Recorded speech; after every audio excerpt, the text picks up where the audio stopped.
gente vai começar a nossa terceira aula do curso de Princípios da Tecnologia Industrial. A gente vai falar hoje da segurança em usinagem, fornos, ferramentas manuais e motorizadas, e a gente termina com caldeiras e vasos de pressão. Dentro dos processos de transformação, o processo de usinagem é aquele que trabalha com a remoção de material da matéria-prima. Então, uma das características que define a usinagem é a geração do cavaco, certo? E o que é o cavaco? O cavaco é o retalho do material, é a parte do material que é tirada com a passagem da peça, passagem da ferramenta pela peça. E alguns dos principais processos de usinagem são o torneamento, a fresagem, a retificação, o aplainamento, a furação e o mandrilamento. Existem outros, sejam tradicionais, sejam não tradicionais, que trabalham com eletroerosão, trabalham com indução magnética, mas nós vamos falar basicamente desses. Um dos principais movimentos trabalhados na usinagem é a rotação. Então, por vezes a peça gira, por vezes a ferramenta gira, mas geralmente há um movimento de rotação. No torneamento, a peça gira e a ferramenta entra em contato com a peça e aí parte da peça é tirada, gerando cavaco. Na fresagem, por exemplo, a ferramenta gira e a peça se movimenta de forma linear. Então, também há a geração de cavaco pela ação da ferramenta.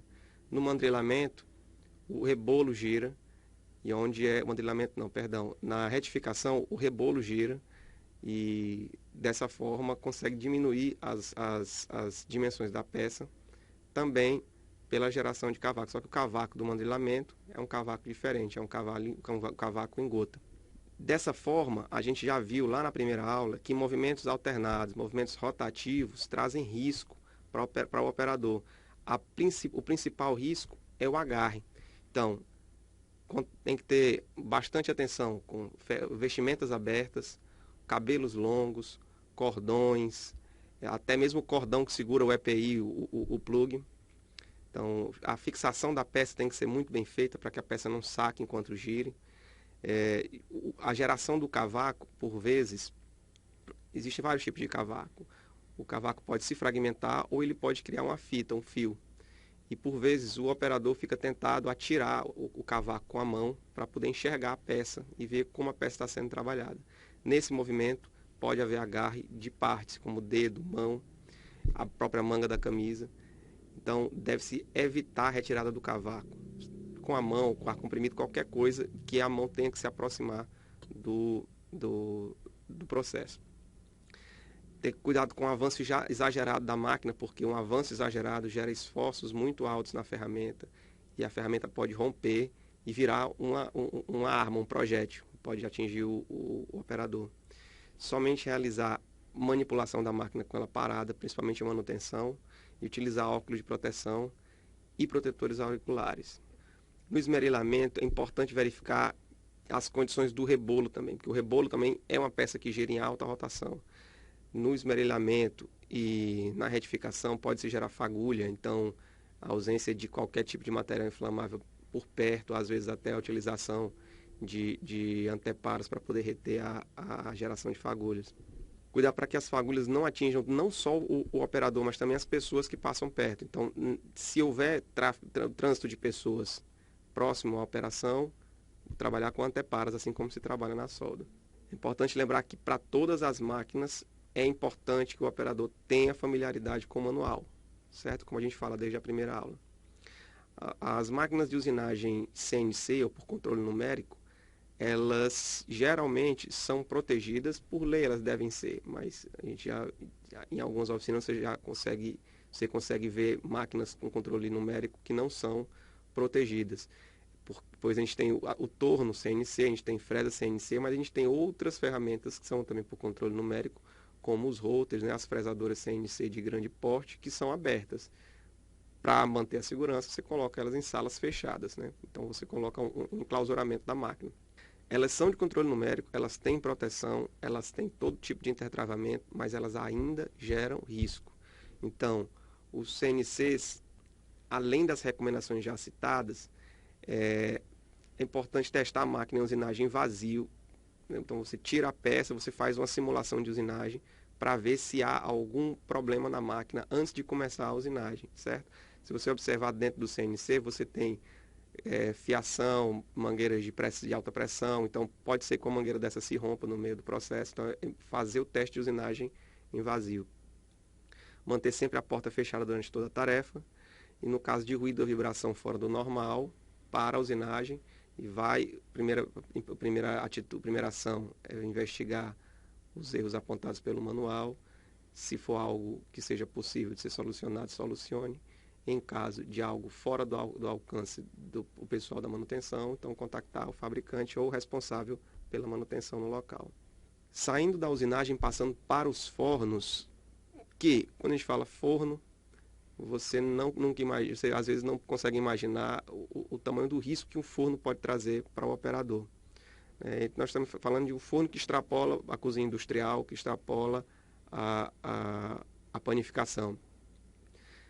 O forno da panificação por si já gera um risco de insalubridade grande, um risco de calor muito grande, e às vezes são utilizadas induções elétricas, então você vai ter resistência com muita geração de calor, com muito consumo de potência.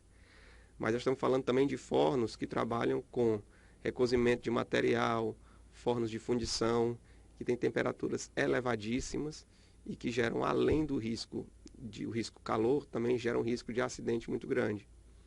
Forno para qualquer utilização deve ser construído solidamente, revestido com material refratário e ser instalado em local adequado, oferecendo o máximo de segurança e conforto aos trabalhadores. Então, nós já moramos num lugar onde a temperatura é muito alta. E você ainda acrescer a isso um forno que gera uma quantidade de calor muito grande, você pode causar desidratação no operador, que pode levar a desmaio. Então, mais risco de acidente, mais potencial de acidente. Escada e plataforma de forno deve ser feita de modo a garantir que os trabalhadores consigam executar suas tarefas de forma segura. Os fornos, principalmente de fundição, não são baixos, são fornos mais altos, ficam numa altura de cerca de 1,5 m do chão, para que você possa, no caso de operação e manutenção, trabalhar em toda a circunferência do forno, todas as arestas do forno. Então, novamente falando da questão da saúde, em caso de problema de saúde, em caso de desidratação, desmaio, o risco de queda dessa altura ainda aumenta mais. Então, lembrando que trabalho em altura para o Ministério do Trabalho é qualquer trabalho que é efetuado acima de 2 metros. Então, ter cuidado a isso também, porque se o forno já fica a 1 metro, 1,5 m do chão, para você fazer uma manutenção sobre o forno, por exemplo, você já vai ter passado de 2 metros de altura. Fornos que utilizem combustíveis gasosos ou líquidos devem ter sistema de proteção para que não ocorra explosão por falha de chama. Geralmente, quando eu tenho um combustível líquido sendo queimado, eu tenho um maçarico dentro. E o maçarico, ele espelha o combustível líquido ou gasoso, e eu tenho um acendedor de chama que deflagra a chama. Em caso de falha de chama, normalmente os fornos têm um sensor de luminosidade, e esse sensor de luminosidade, quando a chama apaga, ele detecta, ele dispara novamente o acendedor de chama. Então, deve-se prestar bastante atenção, porque fornos de extrema alta capacidade têm inclusive câmeras para captar a luminosidade dentro, o calor, para que não só o sensor funcione para disparar o acendedor de chama, como o operador também consiga perceber quando há falha da chama. E caso o acendedor da chama não acenda, ele acende manualmente. Fornos devem ser dotados de chaminé, pois a geração de vapor é muito grande. Não estou falando simplesmente da fumaça que é gerada dentro do forno, mas vapores pelo contato da atmosfera com a parede do forno, às vezes são gerados. Você vê isso também em aquecimento de asfalto, que chamam de caldeira, mas na verdade aquilo ali é um forno. Aquecimento de asfalto, fabricação de asfalto, onde também tem maçarico e combustíveis líquidos. Ferramentas manuais são todas as ferramentas que você utiliza simplesmente a força da mão, a força do operador, para a execução da tarefa. Então, chaves de fenda, chaves de grifo, chave inglesa, são máquinas que não dependem absolutamente da existência de pilha, bateria, eletricidade, de qualquer outra forma. e nem da utilização de, por exemplo, energias eólica, maremotriz, não. É simplesmente a força do operador. Nunca usar prolongadores sobre ferramentas é uma das principais indicações de segurança para ferramentas manuais. Então, elas são feitas para serem trabalhadas da forma como elas são vendidas. Então, ferramentas manuais têm um cabo do tamanho X, porque os momentos, as forças, todos os esforços das ferramentas foram desenhados para aquele tamanho. Então, se você usa um extensor, você está aplicando na ferramenta um esforço, um carregamento por força ou por momento de flexão, para a qual não foi desenhado. E por mais que ela seja trabalhada com altíssima resistência, uma ferramenta de 30 centímetros e um prolongador de 1 metro vai gerar um momento que nunca foi cogitado no processo de fabricação dessa peça. Então, caso seja necessário ferramenta de maior porte, o operador deve solicitar à empresa a aquisição de ferramentas de maior porte. Jamais utilizar prolongadores. Isso é uma prática comum em oficinas automotivas, você vê demais. Mas isso é de um risco absurdo. Nós estamos falando de qualquer ferramenta, inclusive a própria chave de roda, quando você coloca chama mão de força, você coloca um cano, um tubo de aço para estender e facilitar o aperto. Esse aperto não só é prejudicial para a ferramenta, como para o parafuso que está recebendo o aperto. Ele também não foi desenhado para aguentar toda aquela carga. Observar a norma de segurança em sua totalidade, ou seja, além da escolha da ferramenta adequada, utilizar óculos, botas, capacete e luvas de segurança, sempre. Até pelo fato de uma ferramenta romper, não ter acidente direto com o operador. As ferramentas motorizadas são aquelas que são acionadas de alguma forma por alguma força externa, por alguma outra fonte de energia. Então, quando você coloca a motorização na ferramenta, ela já passa a ser um equipamento, e por ser um equipamento, ela deve ter manual, treinamento, por conta do operador. Então, por mais que uma furadeira possa parecer simples, como vocês com certeza já viram alguém utilizar uma broca de aço para furar uma parede de concreto, e por não conseguir furar, ficar colidindo, batendo a furadeira na parede para tentar quebrar o tijolo. Então, isso, além de forçar a ferramenta, superaquece a ferramenta, cega a ferramenta e pode provocar uma ruptura e um acidente sério.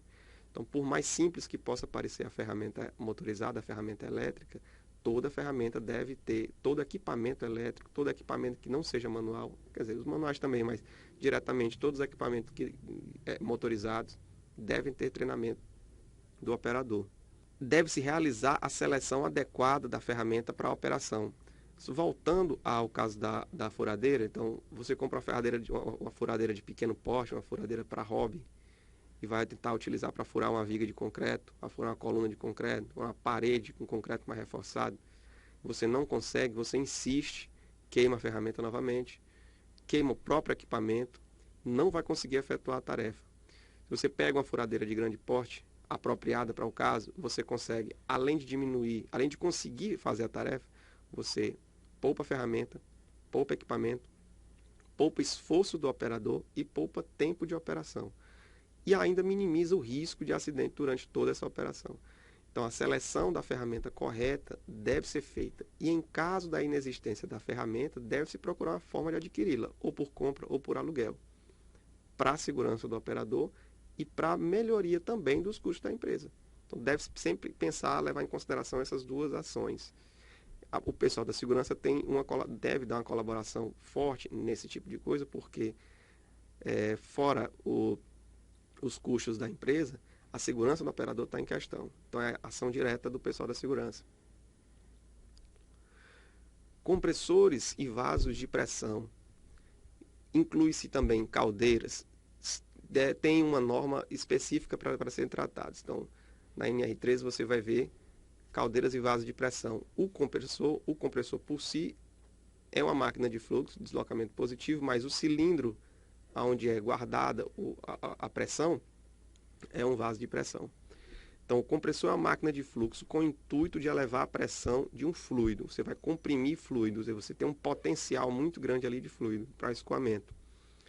Deve sempre ser guardado o prontuário e teste hidrostático do reservatório. Todo reservatório de pressão, seja para caldeiras, seja de vapores, seja de ar comprimido, tem um prontuário. E nesse prontuário, todas as características do equipamento é avaliada. Então eu tenho a idade do equipamento, as condições atuais do equipamento, que tipo de testes foram realizados e quando, as condições de espessura da chapa que deve ser realizada a cada manutenção, os dados de teste hidrostático, e deve ser renovado esse prontuário de acordo com a norma, com a NR13, para que quando a inspeção chega para verificar, ter todos os dados registrados, certo? Então, se você compra uma caldeira que está parada há 3 anos, a primeira coisa que você tem que fazer são os testes de levantamento do prontuário. Procurar dados na plaqueta do equipamento, fazer medição de espessura de chapa, realizar o teste hidrostático e só a partir daí você começar a operar. É extremamente importante porque vasos de pressão e caldeiras, principalmente, compressores, quando explodem, funcionam como uma bomba de altíssima capacidade. Então você pode derrubar um prédio com a explosão de uma caldeira. E mortes por acidente em caldeiras não são novidades. A NR13 é a norma regulamentadora que cuida disso, certo? Você vai ter classificação das caldeiras como caldeiras do tipo A, B e C, certo? Sendo que as caldeiras do tipo A trabalham com pressão acima de 1960 kPa.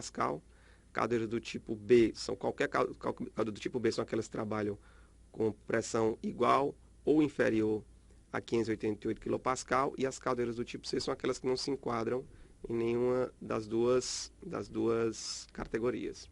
Devido à complexidade e ao risco envolvido nas caldeiras, sempre se divide a segurança em 2 etapas: a segurança em projeto, instalação e operação. É importante se focar nessas 3 fases, porque normalmente ocorrem essas 3 fases do início da empresa até a obsolescência da caldeira, certo? E a cada etapa é importante você propor para a empresa que esteja envolvida, seja a empresa que está instalando, a própria empresa que está operando e a empresa que vai fazer a operação, a instalação, é importante que os funcionários estejam sempre protegidos, porque é de responsabilidade da empresa, por mais que o serviço seja terceirizado, garantir o trabalho seguro do funcionário. Então, é importante não negligenciar os vasos de pressão, falando de caldeira, falando de compressores, e as linhas que distribuem ar comprimido e vapor são vasos de pressão sujeitos à pressão, a alta pressão, e também tem potencial, também tem risco de explosão. Então, nas instalações de vasos de pressão, caldeiras e compressores, é importante sempre observar as 3 fases, porque o risco é inerente à função dos equipamentos. Então, a gente fica por aqui, finalizando a nossa terceira aula.